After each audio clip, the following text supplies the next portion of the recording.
Bam F is always a problem because he's cursing. Wait, no, he's not, because I can.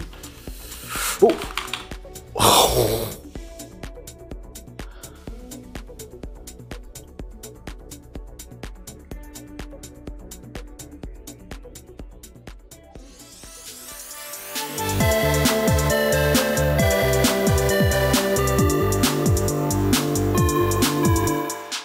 Hi guys, welcome to another quality video. My name's CatmasterOP, and in my last video I talked a little bit about this solo self-found or almost solo self-found custom league Windripper Raider that I'm playing currently. Having a lot of fun, played the character to 87, but I do realize that we need another character because our Atlas progression is not all that great and we didn't do the Elder, and we need to get some things done that this character won't be able to do. So I'm gonna go with another Bane Occultist. That's a build that I already rolled twice in this league, and I died twice to really stupid mistakes. Once that was to Map Shikari while trying to pick up my poison immunity, Pantheon Augment, and the other time was just getting sandwiched by Beyond bosses. Really unfortunate. But I did manage to scrape together another Cane of Unravelling, Vixen's Entrapment, Doedre Scorn, and I also do have a Carcass Jack and some other stuff that I'll use to level the build. So I'll quickly go on to my dead character onto the previous one to show you how the build performs. And that's this 73. You'll already notice for level 73 we got 5k life. That's pretty good, I'd say. 900 ES, that's due to a nice vest that we're wearing with the temple prefix with the flat life and increased life. But in general it's just it's a value build, I'd say. So there's some things I want to talk about, but first we're gonna go about over some items. And that's the Cane of Unravelling, which has been reworked to grant a +2 level of all chaos spell skill gems in your build, right? So previously your main skill would have to be socketed in this staff, which is why many people considered it a noob trap, because it's probably not the best endgame weapon. It does have a nice amount of chaos damage over time multiplier, but it's a staff after all. Many people prefer shield charge because they can get fortify, for which you need a shield, and so on. But it's really in a good place right now, and the reason is the +2 all chaos spell skill gems, right? So Bane is a skill, my main skill, that applies linked curses. It also applies a debuff which deals chaos damage over time, and for every curse applied via this skill, by it's linked here, right? We get temporal chains linked to the Bane. And every curse is a more multiplier. Now, it's a more multiplier per curse. It's not like the more multipliers don't multiply with each other, but they add up, right, to one more multiplier. That's why I also only have one curse linked, because the next curse would just make that one more multiplier twice as big, and it's not as much more damage as you would think it is. But yeah. Bane, really great skill because it applies the curses, and it is a curse skill. It does have the curse tag on the gem, which is really an odd thing because it's the only curse skill in the game that deals damage at the moment, right? And so when it was introduced, it put a whole new perspective on nodes like this, where you get curse skills have increased cast speed, or even Hexmaster with the huge increased area of effect of curse skills, because it does count as a curse skill. While it is not a curse itself, it is a skill with the curse tag, so it benefits from those modifiers, which is really cool, right?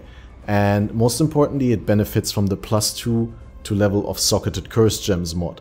That is, in this case, on Doedre Scorn. So we're running our Bane even end link in a 4-link, even end game in a 4-link, because we get the +2 from this, we get the global +2 from the Cane of Unravelling, right? So this is a +4, so this is a level 21 Bane, despite the fact that the gem is only level 17. And you don't really need a 6-link, we're just using a 6-link Blight because we were able to get a 6-link staff. But I'm gonna, for the sake of the demonstration, I'm gonna take out these 2 support gems, so it's a 4-link Blight. Blight is just our secondary skill, which debuffs also for Val Blight, because when you use Val Blight, hindered enemies take 20% increased chaos damage. So it's really good. And we also use the Vixen's Entrapment gloves, which are really, really good gloves that grant you an additional curse. So together with the curse in the tree, we'll have 3 curses, and we have the option to get Malediction on the Occultist for another curse, right? But first we prioritize getting the Chaos Resist reduction and Withering Presence, and of course Profane Bloom, because when your curses can apply to hexproof enemies, that's just a lot safer. You can ignore the hexproof mod on maps. And the Profane Bloom explosions are also a big part of the damage, especially in stuff like Blights or like Breaches, where a lot of enemies are lumped up, and potentially some more tanky enemies. I personally don't like it as much, but I see the value. It's just, whenever I level Bane, I really enjoy the silent killing. I'll show you real quick how the build plays. We got a random alked tropical island here, right? Because, let's be real, this is a 73 build. We're probably just coming out of the story into maps. You wouldn't probably farm higher than that. And then we have the Bane on this. I don't know how the portal got there. So, using Smoke Mine just for the movement speed buff and as a blink skill. And as you can see, I apply several curses. That is because the Vixen's Entrapment do not only give you an additional curse that you can apply, but also they trigger socketed curse skills when you cast a curse skill. Now, because Bane is a skill with the curse tag, it procs the curses Enfeeble and Despair that I got in these gloves. And those curses also don't cost me mana because they're triggered by the gloves, right? So I can link them with Ink AoE and have a really nice time. I also have an Abyssal Cry in there. That's mostly for porcupines because the Profane Bloom explosions are not guaranteed, so when porcupines explode, it hurts a lot. But what we can do is we can go into the middle of a pack and use our Abyssal Cry like this, and then they all explode on death. So that's really helpful against porcupines or other on-death effects, right? But that's just something that I put in there because I had a free red socket. As you can see, enemies are fairly harmless when they're affected with Temp Chains and Enfeeble.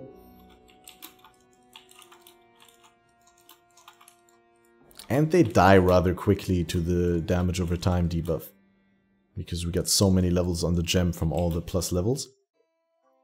Let's quickly get to the boss and I'll show you the single target, which is nothing impressive, but again, for the gem levels that we're at, and only running a 4-link, which leaves a lot of room for improvement. It's gonna be really good. I really like this build for its low investment, and I'm fairly certain that in a trade league all those items are not much more than 1 or 2 chaos.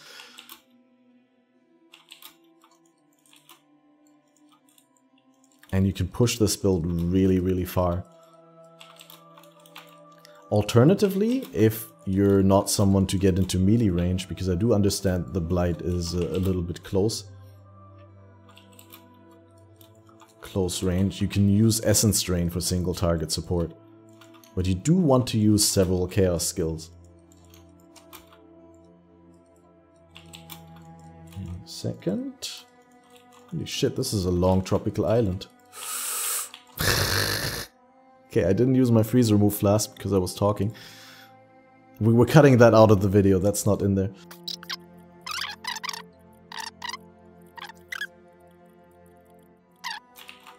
So as you can see, no problem if you use your flasks and you got your stuff up. Just make sure you're not recording YouTube videos while you're playing hardcore Kappa. But yeah, we're gonna throw out a Lightning Spire Trap, we're gonna use our Val Blight, and we're gonna channel the Blight, and the single target is okay, right? And then it's a lot better, of course, if you're actually utilizing the full 6-link.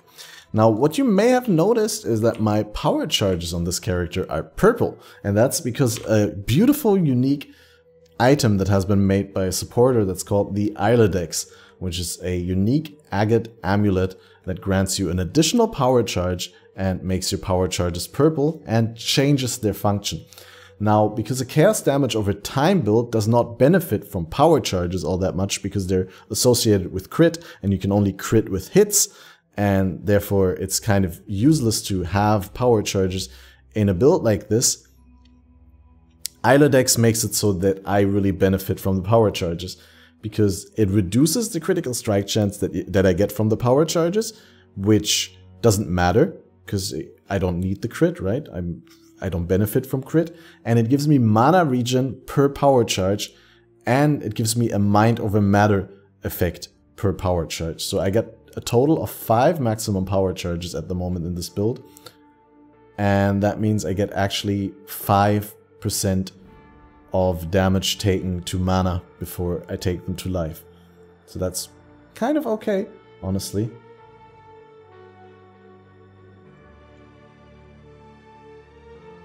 Everything else is sort of filler gear, just life, resists, right? Pretty nice boots that I'm sad that I died with. Also nice and nice benchcraft with a non-val skill, steal increased damage during soul gain prevention. If your boss combo, which mostly happens, contains a val skill, you get the soul gain prevention in that time, and that's pretty good, right? I don't know. Good. Is there anything else I wanted to talk about? Quickly show you the tree, guys. We branch from life cluster to life cluster to life cluster to life cluster, and then later on we can pick up a little bit of duration, a little bit of curse effect maybe, and all kinds of damage nodes. And I actually made a plan for this build to be CI. I have like a path of building prepared for the gear that I have in SSF or in the current private league that I'm playing, with which I can reach like 8k ES. So by the time I hit 90, I may consider turning the character into a CI character just to increase the survivability against one-shots. But yeah, for now, we're gonna stick to this as our currency farming character, and we're making the Bane Occultist as a boss killer, or as like something that pushes through the higher content, and that's gonna be great. Just really quickly wanted to talk about these items a little bit, because I feel they're underrated and underrepresented, especially looking at the prices they have in trade leagues. It's such cheap access to power, really. And it's a really fun playstyle. Like, recommend. You can also alternatively play a trickster, right? Because that also lends itself really nicely to chaos damage over time. And then you don't have those chaos explosions from occultists, which are really powerful, but in my opinion, like flavor-wise, it's kind of nice to have that silent death when everything just ticks down. It's like, and there's no real audible hit or anything. The pops from the explosions take me out of my zone, even though I normally love the chaos explosions. If you watch my stream, then you've probably seen me play Blade Vortex with the explosions and stuff. You can also get them from the unique obliteration ones. But anyway, I'm talking way over the time again. Thank you guys so much for watching. Visit me on my stream at twitch.tv/CatmasterOP. Thanks for the subscribe, and have a wonderful day, and see you in the next video.